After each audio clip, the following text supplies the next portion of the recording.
Proyek revitalisasi Pasar Banyuasri sudah mulai dikerjakan. Setelah melakukan pembongkaran dan perataan gedung, pihak rekanan mulai pembangunan dengan pemasangan tiang pancang sebagai pondasi.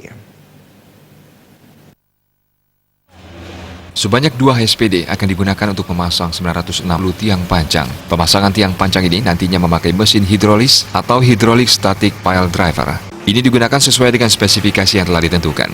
Tidak seperti mesin manual, HSPD ini tidak menimbulkan kebisingan dan tidak menimbulkan getaran.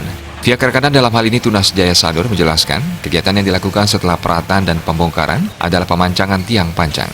Tiang pancang dipasang sebagai pondasi bangunan baru. Disinggung mengenai debu yang disebabkan pengerjaan, Indra Permana menyebut pihak kontraktor telah menyiapkan water tank untuk melakukan penyiraman.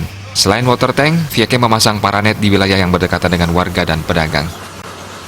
Dari bangunan di bawah pelket. Ada berapa rencana tiang pancang? Tiang pancangnya adalah 960 titik dengan kedalaman hampir 9 masing-masing tiang pancang. Nah ini sesuai spesifikasi kita adalah memakai mesin hidrolis HSPD namanya, itu yang tidak bergetar, Pak. Jadi kita sekarang memakai mesin HSPD, nanti kita pakai 2 unit, itu kita pemancangannya tidak bergetar ya Pak.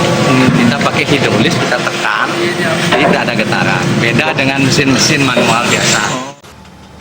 Proyek Pasar Banyuasri ini dikerjakan selama 400 hari kerja atau hingga Desember 2020 dengan total anggaran dalam kontrak kerja senilai Rp159,6 miliar. Komang Yuda, Bali TV.